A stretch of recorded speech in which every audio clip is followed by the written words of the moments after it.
If Mexico wanted help with the cartels, we would be honored to go in and do it. Well, she's so afraid of the cartels, she can't walk. So, that's the reason. And I think she's a lovely woman. But the president of Mexico is a lovely woman. But she is so afraid of the cartels that she can't even think straight. Yo no quisiera que la comunicación entre el presidente Trump y su servidora fuera a través de los medios y declaraciones a los medios. Que en efecto, en alguna llamada, pues queremos mandarles, entre otras, tropas o si es que lo necesitan. Y yo le dije, no, presidente Trump, eso no. Podemos colaborar en muchas otras cosas dentro del marco de nuestra soberanía. Buenas noches, gracias por brindarnos el honor de su sintonía. Así es como respondió la presidenta Claudia Sheinbaum a las declaraciones de su homólogo estadounidense Donald Trump, quien confirmó que ofreció enviar militares a México para combatir a los cárteles. Dijo que la presidenta les tiene miedo. Sheinbaum destacó la buena comunicación que hay y dijo que no será así en intercambio de declaraciones la forma en que se comuniquen. Más tarde, en Puebla se conmemoró el 163 aniversario de la Batalla del 5 de Mayo. El gobernador Alejandro Armenta destacó que la 4T busca fortalecer el derecho de los mexicanos a decidir en sus asuntos internos y criticó a quienes quieran intervencionismo extranjero para frenar los logros democráticos. Por su parte, la presidenta dijo que la batalla recuerda que el futuro de México es el de una nación libre, independiente y soberana y que es un símbolo de resistencia y defensa de la patria. El 5 de mayo nos recuerda que el presente y el futuro de México es el de ser una nación libre, independiente y soberana. Esa es la historia de generaciones que han dado su vida y de muchas y muchos otros que siempre estaremos dispuestos a dar nuestra vida por amor a nuestra historia, por el legado de patriotas y por el pueblo de México.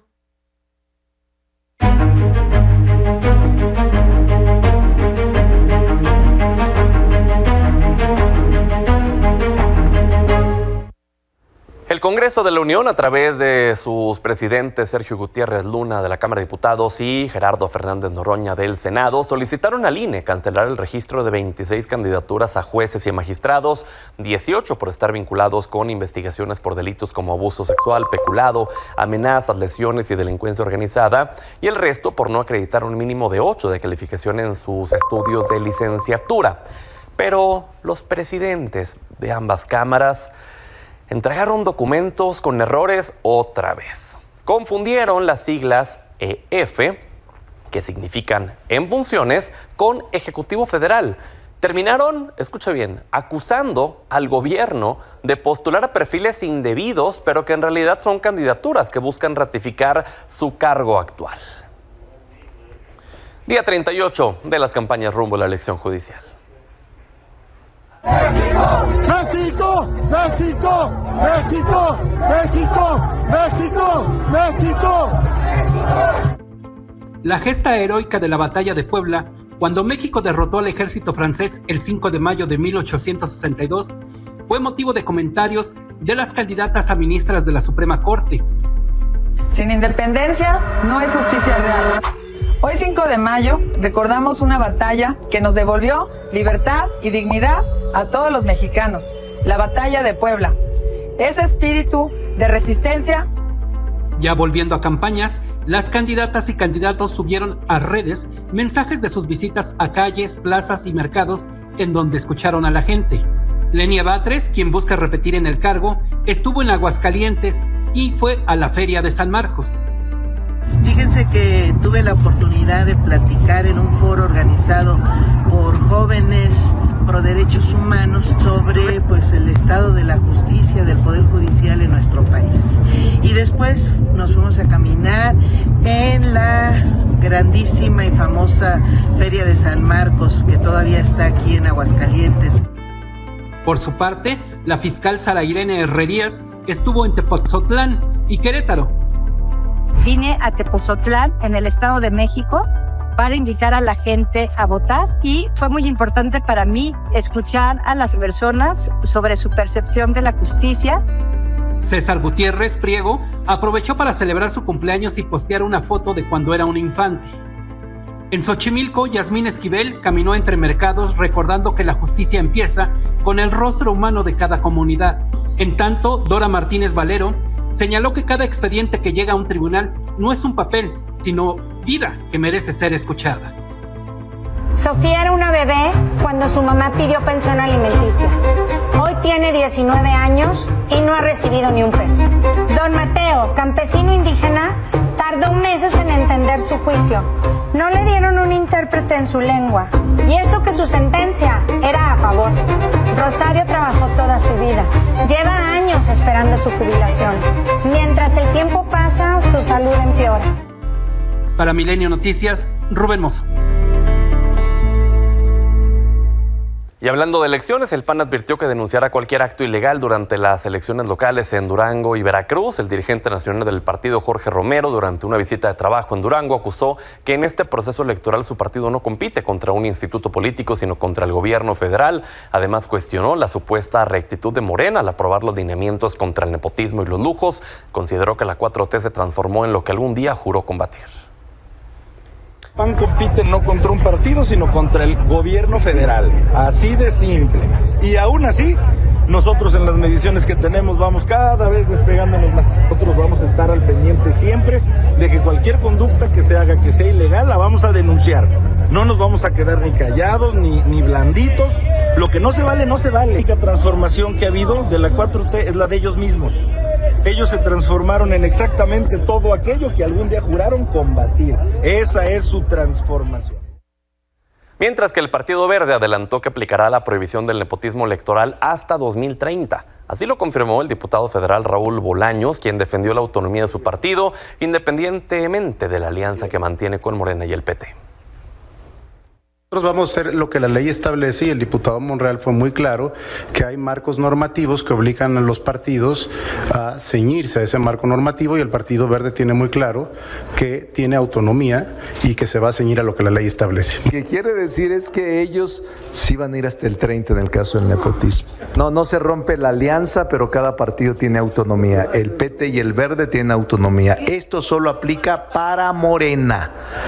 Morena no va a asumir ninguna actitud de nepotismo. En otra información, en Jalisco, la Fiscalía General de la República detuvo a José Ascensión Murguía, alcalde de Teuchitlán, acusado por el delito de delincuencia organizada. De acuerdo con las autoridades, Murguía estaría vinculado con las operaciones del Rancho Izaguirre, el cual funcionaba como un centro de adiestramiento del cártel Jalisco Nueva Generación, facilitando patrullas y vigilancia para evitar la fuga de las víctimas. A cambio, habría recibido pagos mensuales de hasta 70,000 pesos. A esto reaccionó la dirigencia estatal de Movimiento Ciudadano. Por medio de un comunicado de prensa, defendió a Murguía, aseguró que el funcionario demostrará que actuó siempre en el marco de la ley. Por eso demandó una investigación sin sesgos partidistas en un proceso judicial conducido de forma justa y amplia. Advirtieron que la violencia y la impunidad son resultado de una crisis estructural que rebasa a las autoridades municipales. Hicieron un llamado al gobierno federal para intervenir en el combate al crimen organizado en la región.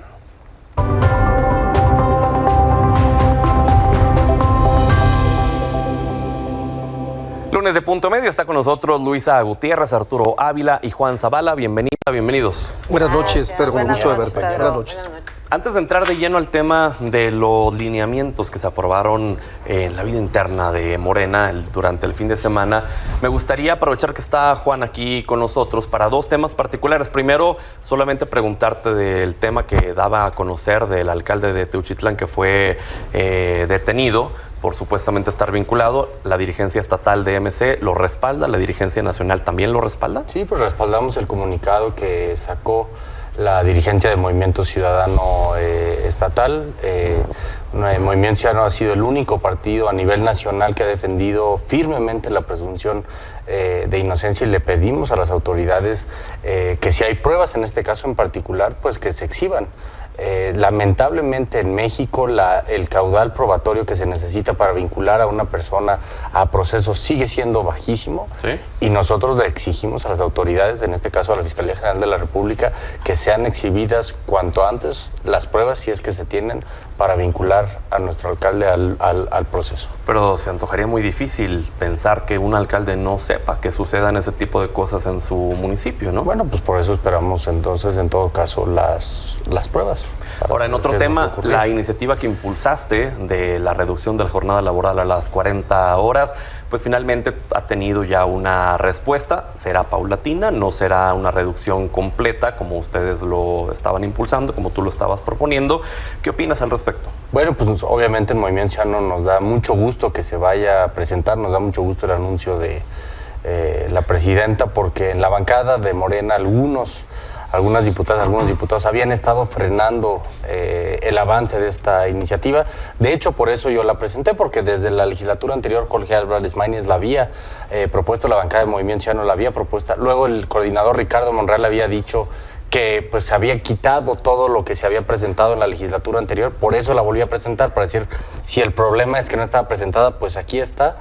Nos da mucho gusto, es una deuda con millones de trabajadoras, de trabajadores. Es un compromiso que México firmó hace 90 años en un convenio con la Organización Internacional del Trabajo. Ahora la diputada Patricia Mercado y yo llevamos más de 8 congresos locales en los que hemos estado de norte a sur del país, impulsado este tema de la reducción de la jornada laboral, y vamos a seguir impulsando para que se apruebe lo antes posible en esta siguiente legislatura. Creo que es un paso enorme por restablecerle la dignidad a las y los trabajadores de México. ¿Qué opina el PAN y qué opina Morena de esto, Luisa?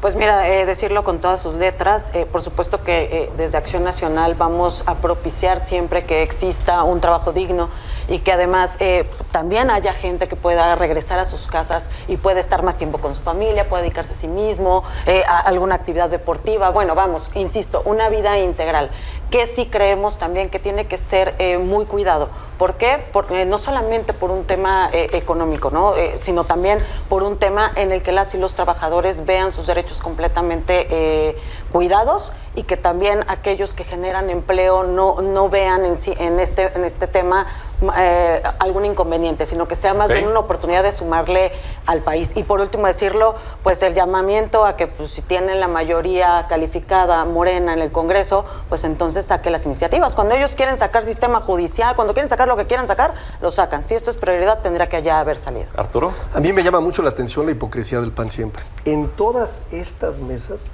la hipocresía es de un tamaño que no tiene límite. Fíjate, los que decían que el salario mínimo no podía crecer por encima de la inflación, los que argumentaban que teníamos que traer inversiones argumentando que la máxima ventaja competitiva era la mano de obra barata. Y hoy están hablando de la jornada laboral de 40 horas. ¡Qué sorpresa, Luisa! ¿Qué tiene que ver una Me cosa sorprendes con la otra? por completo. Pues que ustedes nunca han estado del lado de los trabajadores. Siempre. Fíjate qué dato te voy a dar. Hace 1935, para ser muy claro, la OIT decidió que lo recomendable era que los trabajadores y las trabajadoras tuvieran periodos de trabajo de 40 horas. México lo firmó. Que pudieran descansar, que pudieran trabajar y, por supuesto, que pudieran disfrutar a la familia. En México, Pedro, se trabajan 2.207 horas. Somos el país en la OCDE que más trabaja. Ejemplos, ¿no? Después de Colombia. Alemania, 1.332. Estados Unidos, 1.767. Sin duda, es una conquista histórica. Es el compromiso número 60 de la presidenta Claudia Sheinbaum. ¿Y por qué su en partido no la ha campaña, acompañado? y la vamos a Porque yo he visto que Monreal la detuvo. Lo vamos a hacer con las Corrígeme con si me los equivoco. empresarios. ¿Monreal no la detuvo? Lo vamos a... No, para nada, hombre. Pedro Aces no lo detuvo hombre, y dijo, ¿de qué bueno, hablas? luego vemos, Luisa, regresando de Luisa, vacaciones. ¿de qué hablas? Hay cosas más La importantes. realidad, Pedro, Ok. para concluir, es que la hipocresía y el cinismo de Acción Nacional no tiene límite. Ahora resulta que están del lado de los trabajadores. Sí se ha detenido, sí se debe decir que Acción Nacional fue el único partido que en la legislatura pasada, cuando se votó en comisiones, votó en abstención. Esa sí es la realidad, no votó a favor de la iniciativa. También es verdad que Morena había dicho en el periodo pasado que se iba a aprobar, incluso dijo, va a ser el regalo de las y los trabajadores para Navidad, y no se aprobó. Entonces, es y hay que hipocresía. recordar que desde el debate presidencial del año pasado, Jorge Álvarez Maínez le dijo entonces a Xóchitl Gálvez y a Claudia Sheinbaum, si quieren aprobar la jornada laboral de 40 horas, ahí están los votos de Movimiento Ciudadano. Un año después de ese debate, aquí seguimos sin que se haya aprobado, aquí siguen los votos de Movimiento Ciudadano, aquí van a seguir y estamos listos para aprobar por fin, después de 90 años, más de 100 años después de que se aprobó la Constitución de 1917, para reducir la jornada laboral de 48 a 40 horas y tener 2 días de descanso obligatorio. Pasemos al tema de Morena, porque fue lo que llamó la atención, lo que acaparó los reflectores el día de ayer en esta reunión que tuvieron. en donde a raíz de una carta enviada por la presidenta Claudia Sheinbaum, quien había tomado licencia como miembro de Morena desde hace ya casi un año, pues les pidió eliminar el nepotismo, que quedara marcado en los estatutos del partido, eliminar los lujos y demás. Arturo, ¿es esta carta de la presidenta Claudia Sheinbaum un reconocimiento implícito de que Morena sí se ha beneficiado del nepotismo y de los lujos que ahora pretenden erradicar? No, la realidad es que es un alto para recordar de dónde venimos. Somos un movimiento que ha tenido una lucha histórica que ha costado vidas. Que hemos tenido un líder moral como Andrés Manuel López Obrador, que ha sufrido un fraude electoral por parte de Acción Nacional, que ha sufrido también la pérdida de una elección en 2012 porque hicieron fraude también dando tarjetas para tratar de comprar votos. Y en 2018 llegó el gobierno de la Esperanza.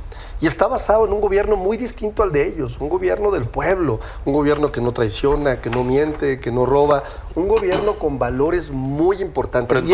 Pero entonces, ¿cuál es la base de la carta? Porque no me puedo siquiera imaginar a la presidenta adivinar el futuro. La base de la carta es que hoy Morena es un partido movimiento enorme. Hay más de 36 millones de mexicanas y mexicanos que votaron por nosotros. Sin duda este año acabaremos con más de 10 millones de militantes credencializados. Seremos el partido más importante del mundo. Y en esa lógica es muy importante ser un partido, sin duda, abierto a la pluralidad, que venga quien quiera, por supuesto, pero hay que ejemplificar los que somos dirigentes del movimiento, qué representamos, quiénes somos y obviamente todo lo que ellos fueron, todo lo que ellos representaron, la parafernalia, los vehículos blindados, un Estado Mayor que cuidaba un presidente con más de 7,000 o 8,000 personas, los relojes de lujo, los vehículos de lujo, viajes las en comidas, primera clase, los dispendios, los viajes en primera clase, los aviones privados, todo eso hay que decir, no, se acabó. Para todos, ¿eh? Pero el se acabó es porque sí se hacía o el se acabó si alguien lo hizo en este movimiento, es un momento oportuno para decir, nunca se olviden de quién somos nosotras y nosotros. ¿Tú podrías decir que en Morena, en todo el país, tanto a nivel local, estatal, federal, no hay miembros del partido que cometan el nepotismo, que caigan en estos excesos que critican? La verdad es que hay una gran noticia. El día de mañana cualquiera que tenga evidencia, la más sencilla, porque es hasta fotográfica, podrá ir a la Comisión Nacional de Honestidad y Justicia. Y esta comisión podrá suspender los derechos o incluso expulsarlos del partido. O sea, si a ti te ven en una blindada, te pueden tomar foto, o si te ven con un reloj. Puede ser hasta anónimo, ¿no? Lo pueden mandar a la Comisión de Honestidad y Justicia. Estoy violando los lineamientos éticos del movimiento y puedo ser expulsado del movimiento. Lo que ellos nunca harían. ¿Y no prevén que haya como una fuga hacia el verde, que ya dijo que hasta el 30 mejor? ¿O al PT? No creo. Yo creo que me da la impresión de que este movimiento es un movimiento sólido, es el movimiento del pueblo, y lo que estamos haciendo es simple y sencillamente responder a un reclamo popular. La gente espera eso de nosotras y de nosotros, espera el ejemplo de nosotras y de nosotros. Y es un muy buen momento, vienen 17 gubernaturas, las cuales desde ahorita anticipo vamos a ganar todas absolutamente. Le vamos a quitar, por supuesto, Chihuahua, Acción Nacional, le vamos a quitar Aguascalientes, sin duda, y le vamos a quitar Querétaro también. Les vamos a demostrar de qué está hecho Morena, y por eso hoy los lineamientos son fundamentales para poderle decir a nuestra gente, a quien aspire, que la única forma es casa por casa, como siempre lo hemos hecho, visitando a la gente y diciéndoles de qué se trata este gran proyecto del pueblo de México. Luisa, ¿tiene autoridad moral el PAN para criticar a Morena, para golpearlo, cuando en el pasado, incluso no tan lejano, ha sido también criticado el PAN por nepotismo, por incluso propios excesos, por lujos? Yo creo que la clase política en general ha sido criticada de todo esto. Y no solamente en el PAN, en Morena, bueno, purula la pus. De verdad, en el Verde Ecologista, en el PT, en muchos partidos se ha visto esto, que creo que es un síntoma lamentablemente cultural de la política mexicana que tenemos que erradicar. Todos. O sea, estás diciendo juntos, que es parte que tú también eres parte de esta PUS, sí, también. Porque mira, aquí tenemos a un diputado de Morena en un Lamborghini de 7 millones. No es de Morena. Ah, bueno, ¿y qué no tal? Mientas, no esta de Guerrero. A ver, esta de Guerrero con la de Cybertruck. Morena. La Este del es de Morena, Cybertruck. este es ¿Sí? del Partido del Trabajo, nada más para aclarar. Bueno, y la Cybertruck de la pues hay que de decir las Guerrero. cosas como Esta son. sí te la dejo. Luisa, Esta no sí te la digamos, dejo. Oye, no sé ni quién sea. Y sí vimos también, por supuesto, a Noroña en su viaje de 140,000 pesos en primera rumbo a Europa. Y también vimos en helicóptero a Monreal y a Pedro Aces. Pedro Aces, que por supuesto, además, siempre se jacta de grandes ranchos. Y vimos a Felipe Calderón en un yate. ¿Qué tal? ¿Y qué tiene? ¿Has visto? ¿Y qué tiene? Dice. De verdad, en serio, ¿has visto lo que hace Pedro Aces? No. Incluso él siempre jactándose de ser un taurino que puede controlar incluso el negocio, porque es de la Ciudad de México y lamentablemente los conocemos. Muy bien. Yo también conozco el cártel inmobiliario. Y ojalá nos permita que un día hablemos de este tema, porque claramente no. Esto es una telenovela de la Cuarta Transformación. Pero déjame seguir, porque siempre me interrumpe. Yo lo dejé hablar como 10 minutos. Solamente sí es importante que recordemos que no tienen la calidad moral para hacerlo, que son hipócritas, que si hoy lo están trayendo a la mesa es porque hoy ya les pega rotundamente el que sus políticos no solamente estén con lujos, no solamente estén cuidando a la familia de Tadei en grandes puestos, la familia de Monreal. Bueno, aquí en la Ciudad de México hasta se aventaron la puntada de querer tirar una elección completamente legal. Y solamente porque, por supuesto, el monomagistrado del Tribunal Electoral, compadre de Monreal, iba a sacar por cualquier forma el que la niña Katy Monreal pudiera ser alcalde. Oye, para que llegara Alessandra Rojo de la Vega con toda esta excentricidad que tiene y promoviera la ciudad promoviera la Ciudad de México mientras estaba de vacaciones en Tulum. Porque a mí me gustaría saber más bien la trayectoria política que puedan llegar a ejercerlas y los hombres, más allá de sus familias, que es lo que es el llamado que te hago. Mira, de veras, te lo digo de corazón, eso es lo que nos tiene cansados a todas y a todos. Y aunque tú me quieras hablar de panistas, perredistas, ¿qué les tiene cansados? La clase política que no es capaz de asumir los errores que cometen. Ya decidió dónde mandarlos ustedes. Efectivamente. No y vamos a seguir siendo lo que vamos ahora con somos, Juan. la oposición. A ver, Juan, en MC, que también tiene gobiernos locales, gobiernos estatales, ¿puedes asegurar, te hago la misma pregunta que Arturo, que no ha habido nepotismo, no ha habido lujos, no ha habido excesos? Mira, yo creo que yo creo que gran parte del tema, más allá de si a ti te gusta vestirte de una determinada manera o de otra, yo creo que eso tiene que ver con un gusto personal. Creo que eso depende de si tú pagas eso con tu dinero propio o si tú usas el dinero de la gente para pagar ese tipo de gustos, por ejemplo, y creo que eso pues sí, siempre se tiene que explicar. Si tú utilizaste un helicóptero para trasladarte, pues quién lo pagó, quién, etcétera. Creo que aquí hemos visto en Morena muchos de los excesos que en su momento el presidente López Obrador pues denunció, que fue lo que vimos, digamos, la muestra más visible de la corrupción en su máxima expresión, pues fue la Casa Blanca de Enrique Peña Nieto. A un empresario contratista del gobierno federal, un constructor, pagándole al presidente de la República una casa de más de 85 millones de pesos donde vivir. Es decir, yo te pongo una casa donde vives porque yo te financié una campaña y tú al llegar me pagas con obra y yo te pago una casa. Y entonces... ¿No será muy similar a la de Houston, a la del hijo de López Obrador? Es el ciclo de la corrupción, ¿no? Yo en ese caso habría que ver, yo creo que en este caso es directamente imputable al presidente de la República. Entonces, yo lo que creo es, ahí hay un vínculo claramente imputable y estábamos viendo en muchos cuadros de Morena ese vínculo clarísimo con la corrupción, que ha sido pues el cáncer de este país, el cáncer por el que no hemos podido crecer, despegar, modernizarnos como país. Y creo que eso es lo que tenemos que desterrar de la vida independiente de México. Yo, como te he dicho muchas veces en este programa, yo no me meto en la vida de los otros partidos. Es un derecho de los partidos a autoorganizarse de la manera en la que ellos creen, pero ellos, si de dientes para afuera dicen, nosotros no vamos a llegar en grandes camionetas, no nos vamos a vestir con ropa de marca, pues el gran parte de ese problema es que va a iniciar el próximo periodo legislativo, van a llegar a los informes de gobierno y pues ahí vamos a seguir viendo más de esta simulación. Les pregunto a los tres y les pido que no se extiendan tanto en su respuesta. ¿Quién es el partido más hipócrita en este tema? ¿Morena, PAN o Movimiento Ciudadano? PRIAN. Sin duda, el PRIAN. Oye, usted se ubica que son partidos políticos distintos. Yo lo voy a decir muy sencillo, ¿no? No me crean a mí, créanle a la gente. La gente hoy dice, el 85% de la gente que está allá afuera, que están de acuerdo con la forma de gobernar de Morena, de la presidenta Claudia Sheinbaum. Pero la pregunta es enfocada hacia los partidos. ¿Qué es lo que hacen ellos que te parece hipócrita? Es que eso me parece fundamental. ¿Qué hacen ellos? Bueno, pues han hecho pésimos gobiernos. En este tema en específico. Le declararon, por ejemplo, en el tema de corrupción. En el tema de nepotismo y de... No, bueno, a ver, por favor, tenemos ejemplos enormes, ¿no? A ver, el propio Felipe Calderón quiso volver a su esposa presidenta de México, fue candidata. Cuando hablamos de corrupción, ¿basta ir a Reforma y ver la estela de luz? ¿O basta ver la refinería que dicen que iba a refinar y que acabó en una barda nada más? No sé si la terminamos nosotros, no como ustedes, ¿no?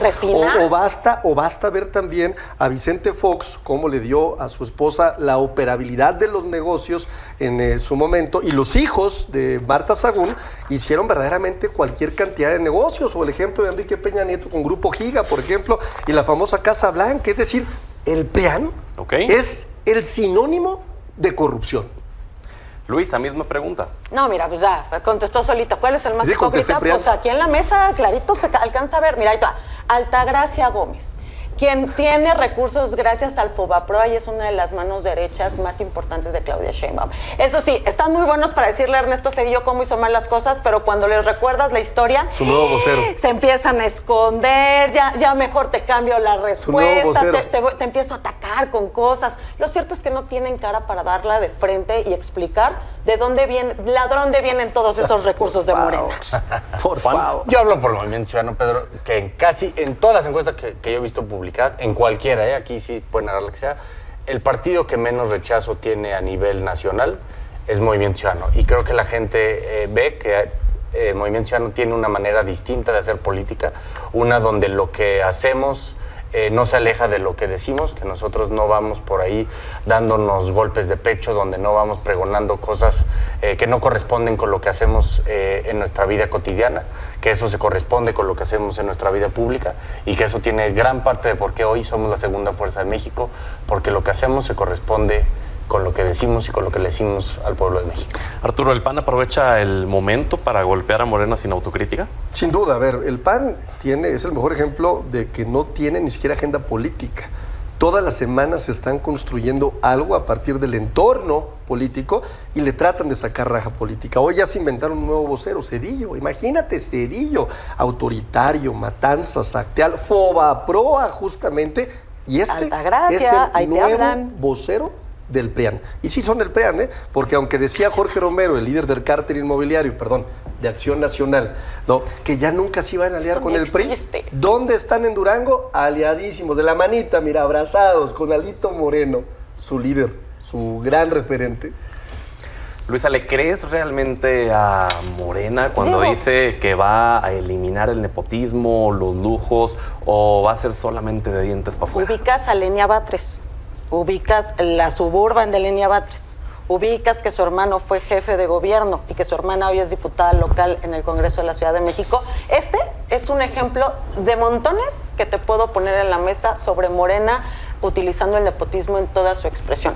Pero vuelvo a lo mismo, si al menos tuvieran las cartas credenciales para acceder a los cargos de poder, si de verdad pudieran hacer bien las cosas, pero tienes a Lenia Batres que no da una en derecho y la pones de ministra de la Corte, ahí ese tipo de cosas son las que verdaderamente vulneran la confianza y donde claramente vemos cómo la cultura política en México tiene que cambiar de raíz. Yo insisto, aquí saquen los muertos que quieran, todos podemos sacar los muertos. No, los muertos los saca Felipe Calderón, nosotros no sacamos muertos. Por favor, si Andrés Manuel tuvo muchísimos más que Felipe Calderón en su gobierno. Y ahí va Claudia, Pero bueno, al final del día, si no nos hacemos responsables, si queremos esconder la realidad, malabarear para que la gente todavía nos crea, eso es creer que la gente de verdad no está siguiendo nuestros pasos y no tiene crítica real. Nosotros hemos aprendido de nuestros errores y estamos proponiendo una política completamente distinta. Juan, por lo que te he escuchado entonces, en Movimiento Ciudadano no contemplarían apegarse también a algo así internamente, a estipularlo por escrito, digamos.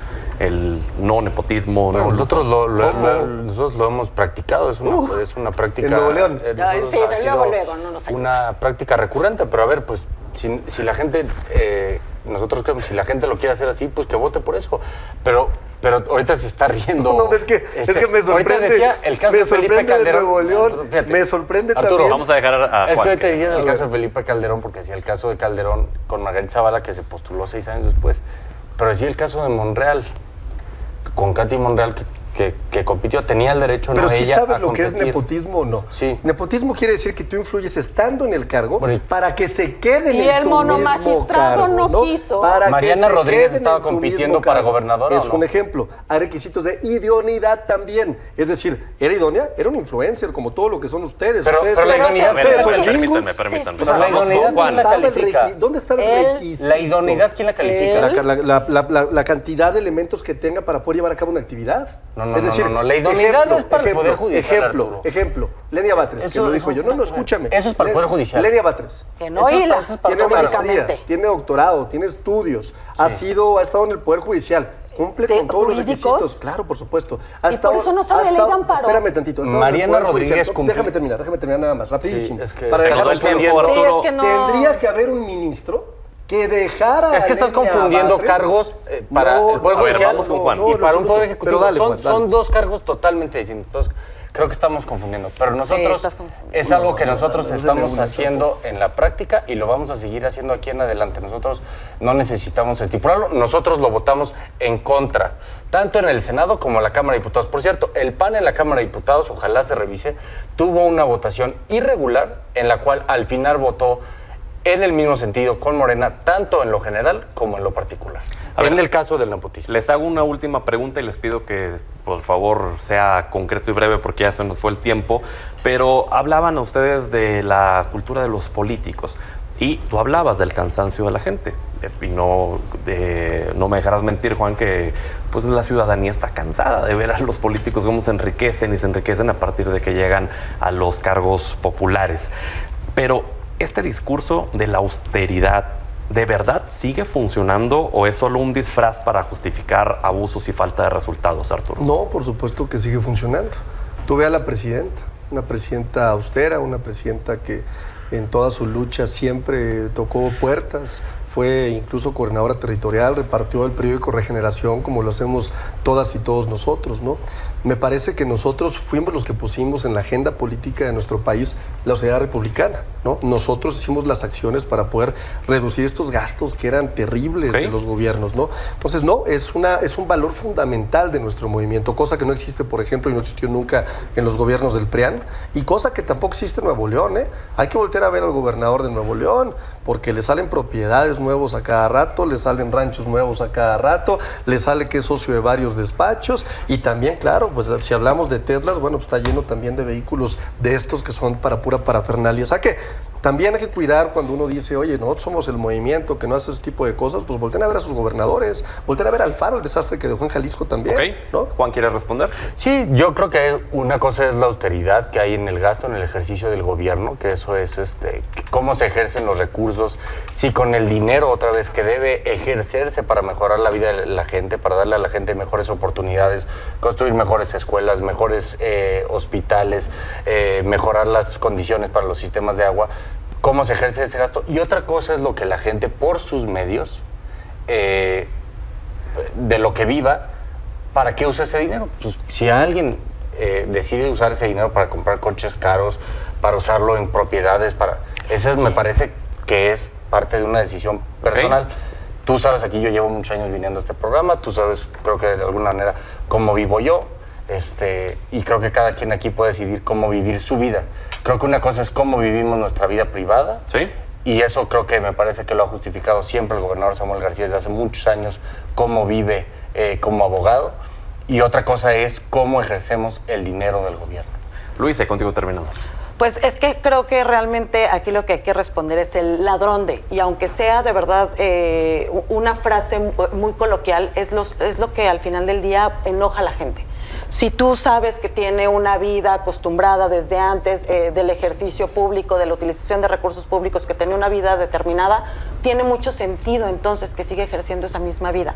Lo que no tiene sentido es que de repente una persona que nunca trabajó y de repente vive en Houston porque la esposa tiene mucho dinero o el hijo se va a estudiar a Londres y paga la fiesta de todos los amiguitos con champaña, pues entonces es ahí donde no entiendes pues, ¿dónde están los 200 pesos del presidente de la República? Y es ahí donde te empiezas a cuestionar la hipocresía que en sí misma es Morena. Pues les agradezco que hayan estado Muchas con nosotros gracias, esta noche. Nos vemos la siguiente Pedro, semana. gracias. Si les Gracias. acompañan. Vamos a la pausa, regresa. Ay,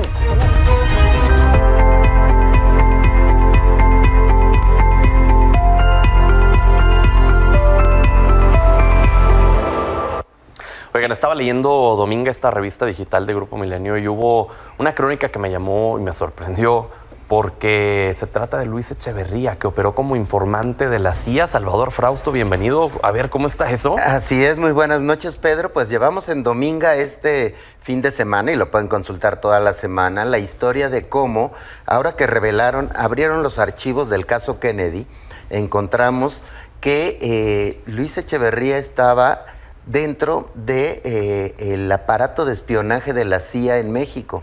Era el contacto de seguridad para la investigación del caso de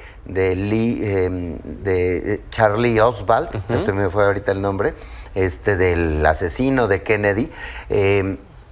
Él estaba ahí, era quien tenía que recuperar la información y pasársela a la CIA desde que era subsecretario de Gobernación, cuando era en el sexenio anterior, en el de López Mateos. Era Gustavo Díaz Ordaz el secretario de Gobernación y Luis Echeverría era subsecretario, y entonces él se encargaba de reportar a la CIA las actividades ajenas al país que estaban ocurriendo en nuestro país. Incluso se infiltró a la embajada cubana, y a partir de ahí logró tener cierta información que finalmente aparece muchos años después. Estos archivos fueron liberados a mediados de marzo de este año. O sea, esto no se sabía. No se sabía, se había liberado parte de la documentación, pero estaba testado el nombre de Luis Echeverría. Entonces ahora, buscando y rascando en esos archivos, que son miles y miles de hojas, mi compañero Esteban David Rodríguez dio con esta historia fascinante de cómo un presidente de México, cuando era funcionario público, sirvió a la CIA como informante directamente. Es decir, desde que era subsecretario y durante los cargos posteriores también. Exactamente. Ahí él era el contacto de seguridad para varios casos importantes de la CIA, y infiltró a la embajada cubana y le dieron seguimiento a las actividades en la embajada de la entonces Unión Soviética. Aquí está el código QR de la nota para que la puedan leer, esta gran crónica. ¿Me repites de quién es? Es de Esteban David Rodríguez y la encontramos toda la semana en milenio.com. Y, oye, tú has estado dando seguimiento a través de Milenia, esta herramienta de medición con inteligencia artificial, de cómo van los papables, por así decirlo, ¿no? Así es, la medición nos sigue dando que hay 5 grandes favoritos para quedarse con el papado. Como sabes, en un par de días empieza el cónclave, así que los católicos van a tener que elegir entre un papa asiático progresista, un papa diplomático italiano, un papa ciclista, otro italiano, que también sería el primer papa con una gran afición al ciclismo. A nuestro compañero Héctor Zamarrón le gustaría este papa. Un papa francés proclive a los migrantes, le llaman el papa de los migrantes, o un papa apocalíptico, el papa africano, que es súper conservador. No le gusta que bailen en las iglesias, ni que canten, ni que se vaya más hacia los gays, que se les proteja, se les cuida el aborto, nada de eso. Estamos viendo ahí las imágenes del famoso Papa Robert Sará, que es un personajazo, y tiene también mucha potencia en las redes. Entonces tenemos ya estos 5 finalistas, Pedro, en la mira. Mañana y pasado vamos a hacer la última medición, a ver qué dicen las redes sociales, pero ya los tenemos muy bien caracterizados a estos 5 perfiles. Entre los progresistas y los conservadores y hasta los ultraconservadores, ¿no? Exactamente, hay 4 progresistas que van punteando, y está el conservador Robert Sará. Pero finalmente el que sigue a la cabeza es el filipino Luis Antonio Tagle, llamado Chito Tagle, y que algunos, sus más críticos, últimamente le están haciendo campaña de que sería el primer papa gay. no porque él apoya el movimiento gay, la inclusión y el diálogo con las diversas expresiones culturales que hay en el mundo, ¿no? Pero ya sabes lo que dicen, ¿no? Que quien entra como papa difícilmente lo puede sostener, ¿no? Exactamente, ahí están electo. Muy fuertes los italianos, que son el status quo, ¿no? Exactamente. Pues Salvador, gracias. Acá está el código QR también para ver la medición de Millenia. Te vemos la siguiente semana. Muchas gracias, Pedro. Vamos a la pausa, ya volvemos. Gracias por el honor de su sintonía. Hasta mañana.